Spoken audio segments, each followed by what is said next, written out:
டேய் டீ சாப்பிடுமா? ஆமா 3 டீ. டேய் வாங்கடா போட்டோ எடுப்போம்டா. ஸ்டோரி போட்டுறேன்.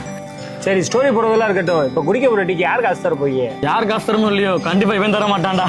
டேய் நம்ம மாமா கடை அடங்கு. டேய் பழைய பாக்கி 500 கொடுக்க வேண்டியது இருக்கு. இப்ப குடிக்க டீ காசு கொடுப்பீங்களா கொடுக்க மாட்டீங்களா? ஆமா கொடுப்போம்ல, எங்க ஓட போறோம்? முதல்ல டீயை கொடு. சரி அப்படியே பிஸ்கட் எடுத்துட்டு வரேன். டேய் குடிக்கிற டீக்கே காசு இல்ல, உனக்கு பிஸ்கட் வேறியா? எங்க போறோம்? டேய் அங்க வரா நபீஸ் அசிங்கப்படுறான்டா. என்ன நபீஸ் மாமா நல்லா அசிங்கப்பட்ட போலயே. டேய் நிறுத்துங்கடா. டேய் நம்ம லாஸ்ட் வரைக்கும் இப்படியே ஜாலியா இருப்போம்டா. டேய் இப்ப இப்படிதானே சொல்லுவீங்க? கல்யாணம் ஆகி பொண்டாட்டின்னு ஒருத்தர் வந்து அனுப்பிச்சுக்க எல்லாம் மறந்துடுவீங்க. ஓ ஆமா நீ வேணா பாரு, கல்யாணத்துக்கு அப்புறம் நாங்க இப்படிதான் இருப்போம்.